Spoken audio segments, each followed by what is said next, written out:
Michigan Out of Doors Online is brought to you in part by Mr. Muskie Charters, offering full-service guided fishing trips for walleye, muskie, bass, and sturgeon on Lake St. Clair and the Detroit and St. Clair rivers. Booking information is online at mrmuskiecharters.com. By Grilla Grills of Holland, Michigan, makers of wood pellet, charcoal grills, and professional pellet smokers. Grilla Grills are designed for ease of use to improve your grilling or smoking skills. More information at grillagrills.com. Hey everyone, welcome to Michigan Out of Doors. I'm Jenny Olson-Silik, and we've got another all-new show for you this week, and it's all about summertime fun. I'll take you over to the tip of the thumb, where we spent a morning out on the water talking about the fishery and the future of the lake trout fishery on Lake Huron. You won't want to miss that story. And Jimmy and Jordan have some other summertime fun in store for us this week too. Well, that's right, Jenny. We do have a few more things on this week's show. I'm going to actually take you down to the Detroit River. We tend to think of that as a great fishery in April and May. Well, June, July, and maybe even into the fall, it's looking pretty good as well. Then our own Jordan Brown is going to take us up to Boyne Mountain for the Total Archery Challenge. You won't want to miss that. Lots of good stuff on this week's show. You stay tuned. I'm Jimmy Gretzinger. It's time for Michigan Out of Doors. From the first spring rains to the soft summer breeze, dancing on the pine forest floor, the autumn colors catch your eyes. Here come the crystal winter skies. It's Michigan, Michigan out of doors. What a beautiful day in the woods. Someday our children all will see this is their finest legacy, the wonder and the love of Michigan. As the wind comes whispering through the trees, the sweet smell of nature's in the air. From the Great Lakes to the quiet stream, shining like a sportsman's dream, it's a love of Michigan we all share. Michigan Out of Doors is presented by Country Smokehouse, a sportsman's meat processor and Michigan destination since 1988. Offers a variety of homemade smoked meats and Michigan-made products in-store and online. The Country Smokehouse features an outdoor barbecue and bar. Details at countrysmokehouse.com. By AnglerQuest Pontoons, a mid-Michigan company building boats for fishermen by fishermen. AnglerQuest Pontoons are designed for comfort and functionality. On the web at anglerquestpontoons.com. By Huron Lady River Cruises in Port Huron, offering daily sightseeing trips and private cruises for all ages. Sightseers will experience the International Blue Water Bridge, Great Lakes Freighters, the Fort Gratiot Lighthouse, and more. Huron Lady River Cruises on the web at huronlady.com. Soaking in the rich tradition of Michigan hunting for over 30 years, Vanguard is proud to sponsor our friends at Michigan Out of Doors TV.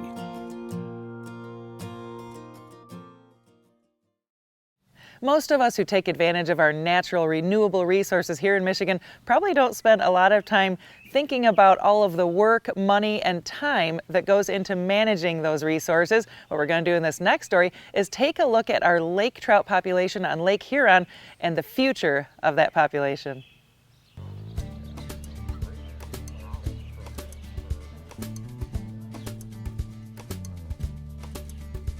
We have some state representatives for the fisheries division, just trying to talk about our lake trout and salmon, the future of Lake Huron, trying to get, we're seeing a decline in our trout, so we want to be ahead of the game here and try to catch it before it collapses.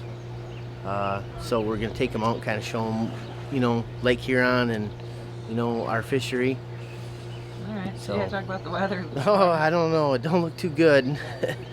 It's blowing about 18 knots right now at the buoys, so we might go out and take a ride and check it out.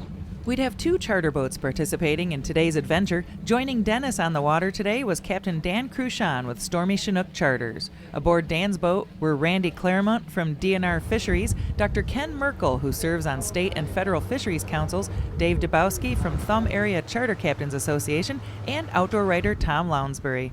Out on the Finlander boat with us were Todd Wills and Dave Borgeson from DNR Fisheries, and Joel Anderson, owner of Anderson's Pro Bait Shop in Port Huron. Dennis and Joel got the lines set, and it was time to talk shop while we waited for the fish. As far as where they're, work together as far as where they're going to go. We're extremely worried about the lake trout. They told us 4 or 5 years ago we had a lot of natural reproduction, And we're all saying it's not true. It's not natural production. They said, no, it's natural production, so they cut the plants, and it's affecting us. And, you know, if we don't take care of it now, you know, we're not going to have a fishery for us. You know, we don't have the kings like Lake Michigan has.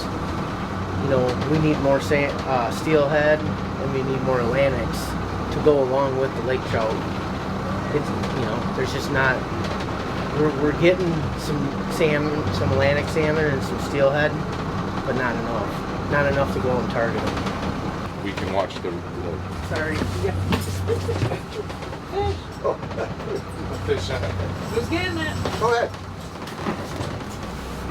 The fishing in this area, even though we predominantly catch lake trout and they are down a little bit, we also get Atlantic salmon, cove salmon, steelhead, walleye are mixed in, so it's a nice, very nice mixed bag of fish in this area.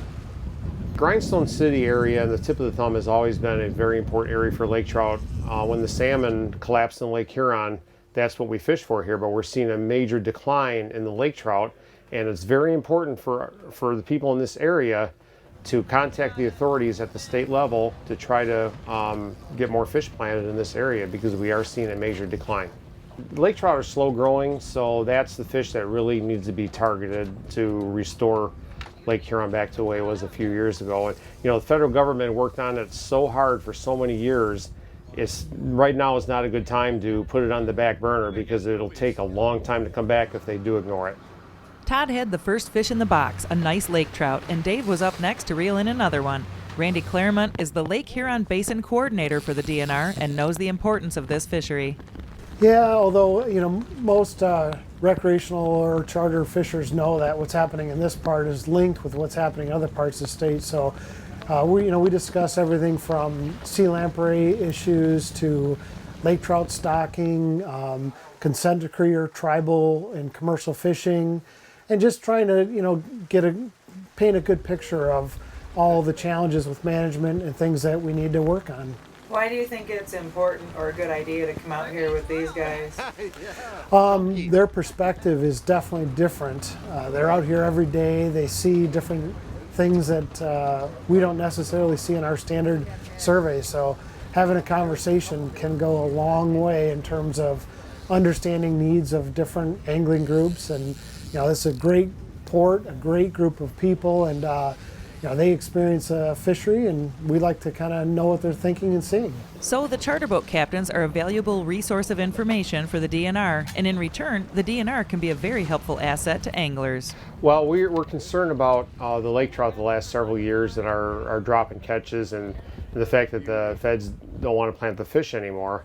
So we wanted to get the state to realize that we really have a very important resource here, and the lake trout are growing in popularity because of the eating quality, and we really need to get them to take a proactive stance on the lake trout because they are becoming more popular and everybody wants them. The guys had decided they'd caught enough fish for lunch and started pulling lines to head in, and that's when they hooked 3 more fish, including a beautiful pink salmon. So this year we have been seeing quite a few pink salmon around. They're every other year fish. Last year we hardly had any. This year, so far in the last week, I've probably caught close to 15. So there seems to be a few around. I need a net, Denny.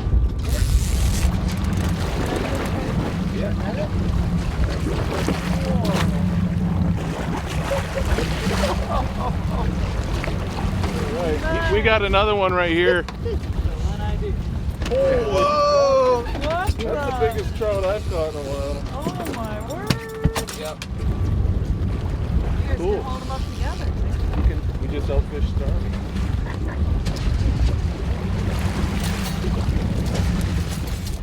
Most every lake trout caught today was a planted fish reared in a hatchery and released. The DNR staff on the boat was able to tell what year class the fish were by looking at which fin was clipped and exactly how it was clipped. Joel's massive laker had its right pectoral fin clipped, indicating it was planted 23 years ago. With all the lines finally in, it was time to head back to shore and meet up with Captain Dan and his crew. So the conditions weren't very favorable. We probably had 3 to 4 foot waves. Southeast wind blowing around 18 to 20 mile an hour. So it was right on the verge of calling it or not. We decided to go we made it a couple hours and we caught plenty of fish for lunch, so that's a good thing. So we're gonna go up and we're gonna have some lake trout to eat, the cook your catch. We're gonna be cooking it blackened, and we're also gonna be doing a light coating with deep fried and serving it with coleslaw and fries, and it should be good. Best eating fish in America. 20-pound Laker. 20 pounds? That's the biggest, almost 21. That's the biggest one I've ever caught. While Joel was contemplating whether or not to mount that fish, the rest of them were cleaned and taken into the restaurant here for the catch and cook lunch that Dennis and his staff offer. This was a perfect opportunity for the whole gang to sit down and talk through their opinions of the lake trout fishery here. We just have never been heard here out of, southern Lake Huron, and we contacted them just so that they know that we care and, and be aware of what the fishery is like. Well, the general consensus was that the fish here are delicious. Those whose livelihood depends on a strong lake trout population here made their voices heard, and those who have an influence on the decision-making end of things gathered some good information here today. Special thanks to Captains Dennis Cook and Dan Cruchon for taking the initiative to speak up on behalf of all of us who enjoy our renewable resources here in Michigan's Out of Doors.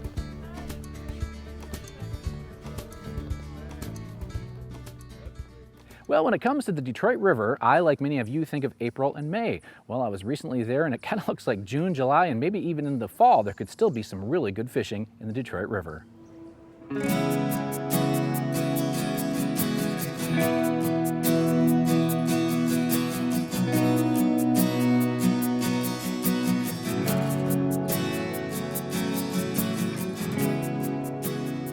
Well, the plan is we're going to head over to the Canadian side and jig for some walleye. And having a lot of success lately, so hopefully that lasts. Now, is this kind of late in the year, or is this still pretty good fishing then? It's late in the year, but fishing's good still. Seems like this time of year the fish are a little bit more aggressive. They hit it, swallow the whole jig, and we usually do pretty well. This is a blue ice with my hand-painted jig. Okay, that's the ticket, eh? Yep, stinger hook behind it. Today we started in Canadian water with Eric, his buddy Chuck Allen, and I brought along a friend, Devin Roth, who had never fished the Detroit River. And even though later than what most consider the hot part of the run, well, we had high hopes of finding fish today. It was one of the only nice weather days so far this spring.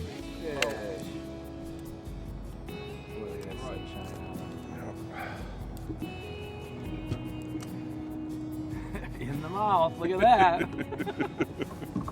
Nice job, young man. Thank you. Okay. Yeah. Jeez. First Detroit River walleye. That's right. Congratulations. Thank you. You're welcome. Walleye. In the mouth. Nice. We made that move. Yeah, what'd you do to make a little switch there? Well, we just went back on our lines, and I did put a little crawler on there too. So I don't know if that made the difference or not, but You put just a little tip on that the main jig. yeah, right? just to kind of give it a little scent. Like I said, I don't know if it made a difference or not, but Yeah, never hurts. so to- far, it has so far. As we started to find fish, I asked Eric just how important is it to stay vertical when doing this kind of jigging. It's pretty important. That way you can feel the bottom the best. Now, being exactly vertical isn't always as important. It kind of depends on the time of the year. If the fish are really aggressive, it's not as important. But if you can stay vertical, you can feel the bottom better and you'll have better success. I mean, that's a classic. Boy, he did it. Yeah, just Go off hammered that it. one. Not getting off that. Nice job, young man. Thank you. Boy, a lot of that same size, isn't it? Yeah, they seem to travel in those pods of all the same fish. Once in a while you'll pick up a big female, but typically all about great Well, eaters. That's a pretty good, I mean, we just switched out those tails on that thing, and bam, bam, bam, we Yeah. had a couple fish. Yeah. Sometimes you don't think the color makes a difference, but Oh, yeah. Even the camera guy caught one. You know that's pretty good. It's always interesting how folks end up on a shoot. We had been trying to do a story with Devin for a while now, as he is an avid waterfowler, but today, well, he would be walleye fishing with us. I grew up in the Thumb, Bad Axe, Michigan, and I always loved deer hunting. I used to do a lot of pheasant hunting, but as the pheasant hunting started to disappear, I got a lot more into waterfowl hunting with a buddy of mine. Okay. And now, primarily, I just do a lot of field goose hunting by where I live, which is over by St. John's, Michigan, Clinton County. And also I do a lot of deer hunting still up at my mom and dad's up in the Thumb and Bad Axe. Nice. I met Devin through our friends at Greenstone Farm Credit, and I had him talk a little bit about what he does for Greenstone. We provide a full service of crop insurance for everybody, whether it be multi-peril crop insurance, insurance for fruit farmers, whole farm revenue, along with dairy revenue protection, which is one of the probably the newest and hottest right now, which is a form of insurance to protect against falling prices on dairy markets through the Chicago Mercantile Exchange. Wow. So it's been a very hot one lately. That's been keeping us really busy. Nice. And how long you been with Greenstone? Going on 5 years now. Wow. It's kind of interesting to me how these guys pick a spot on a river like this. To someone who doesn't fish down here that often, it all pretty much looked the same. But they do have their reasons. Just kind of experience of where they've been. You know, we got a network of guys that kind of communicate and stay on top of them, but yeah, just experience over the years. And how many years you been fishing down here? I've been fishing down here most of my life. Yeah, started as a kid offshore, casting, you know, Mr. Twisters, and then jigging Mr. Twisters, and hand lining with pencil plugs, and you know, I was a river rat at the age of 12, and you know, here I am now. So. Then do you do some chartering then too as well? Yes, I do. Yep. And how long you been doing that? Just the past couple years. Okay. And Yep. has that been a good thing or? It's been really good. You know, the spring was tough with all the rain, but it's been really going crazy, and I've been busy, and we've been successful, and really happy with it. Good deal. The stinger hook, when doing this kind of fishing, is pretty important. That is the little hook towards the back of the bait. And from what I can tell, each guy has his own way, well, that he likes to see them work. I prefer to tie my own, just because I like to have them slip on and off. I like to choose the hook size. I like to, you know, get the certain hook I like. This is a reinforced double hook. Okay.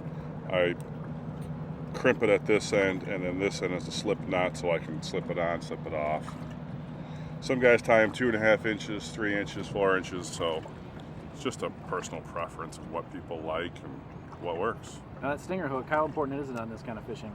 I think it's very important. A lot of guys say, you know, after mid-May or end of May, you don't need them. I fish with them all year. Why take the risk, you know? They're walleyes coming up, just kind of inhaling that little jig, and this thing just kind of free flows, and we got a fish on right there. They suck it right in. So after a rather slow start the first hour or so, we stayed right onto the fish. In Canadian water, the limit is 6 per guy. And, well, after a couple hours, we were pretty close to a limit for each guy. When we started, everybody had something different on, just to kind of feel it out and see what was going on. Blue ice was good, and then switched it over to Pimp Daddy, and you know, after a few fish, the whole boat was fishing with Pimp Daddy, and that was by far the better color. So. And what color is that? It's a purple and green. Some call it a joker. Okay. Head color didn't matter too much, but stinger definitely made a difference. The Detroit River is an impressive stretch of water. It gives up a lot of fish in the early spring, but you may want to just keep on trying, even into the summer and beyond. It is quite a place here in Michigan's Out of Doors. Hi, I'm Jordan Brown, and we're going to wrap up this week's show by taking a look at an event I was able to cover a couple of weeks ago, and that's the Total Archery Challenge up at Boyne Mountain.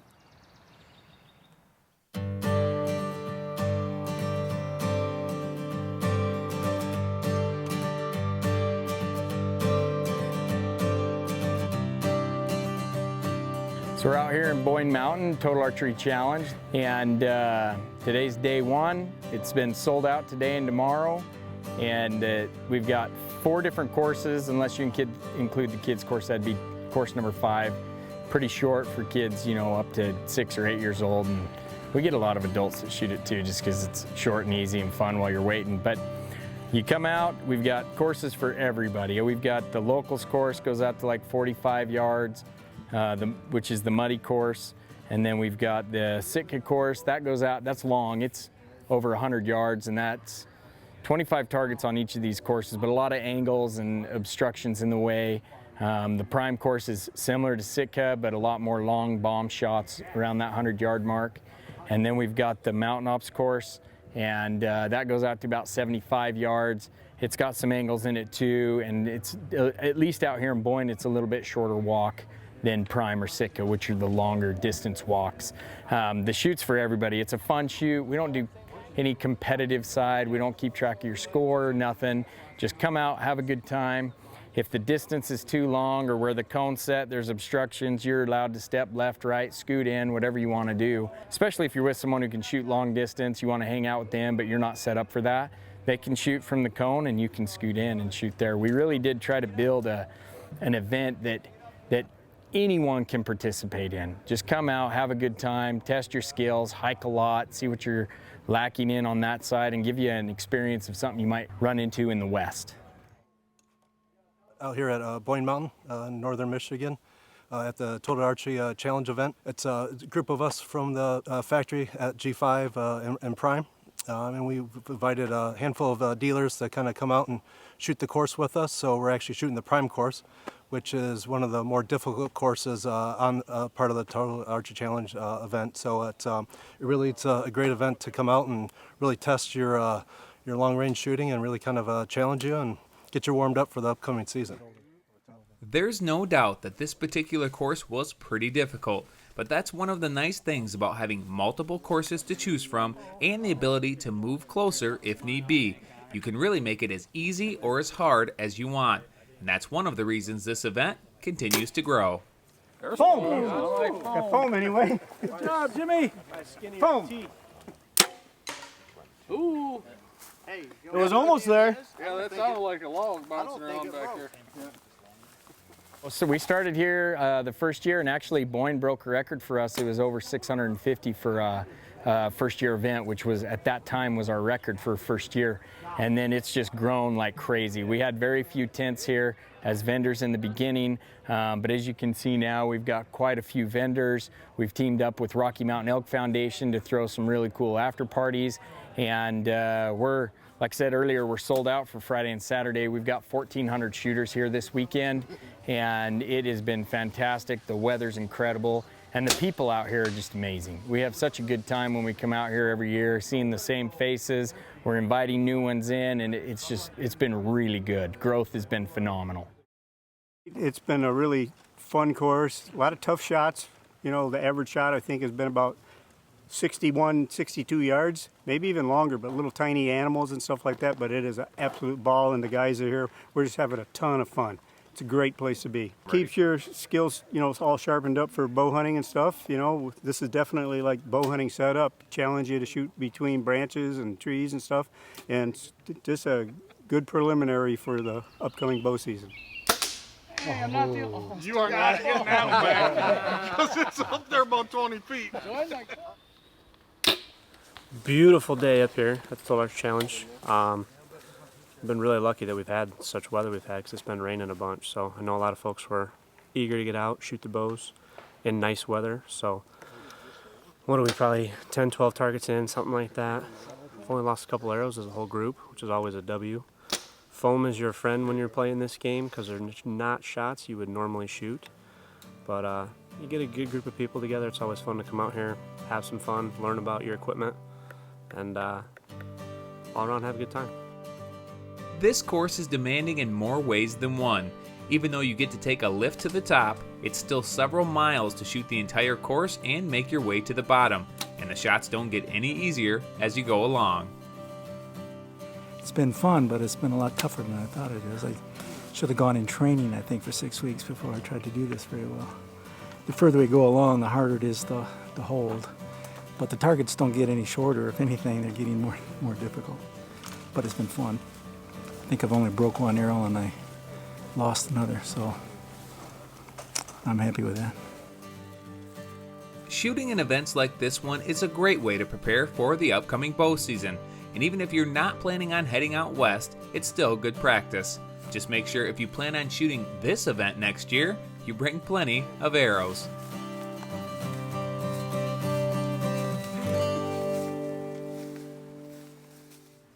Thanks for joining us this week for Michigan Out of Doors. If you're out and about this summer and you're not able to catch the show on your favorite PBS station, don't forget you can always catch it on our website at michiganoutofdoorstv.com. And if you'd like to see where we are and where we're headed next, you can always do that on social media. Lots of good stuff coming over the next several weeks. And if you're looking for something to do next weekend, there is a really cool FGO IAA statewide competition. So if you really like that Total Archery Challenge, this is kind of like that, only for a competition, a statewide competition. Our friends at Frank's Great Outdoors are going to be there. Here's a link if you want to kind of learn more about it and see if you want to participate, or go and check it out. It's at the Saginaw Field and Stream. It's going to be a really cool event. Now make sure that you are joining us over the next several weeks. Lots of brand new stuff coming. And if we don't see you in the woods or on the water, hopefully we'll see you right back here next week on your PBS station. Michigan Out of Doors is presented by Greenstone Farm Credit Services, making recreational land ownership possible across Michigan and northeast Wisconsin.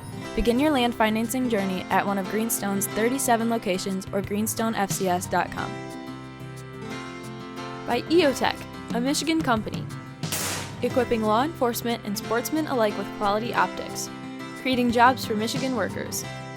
On the web at eotechgear.com.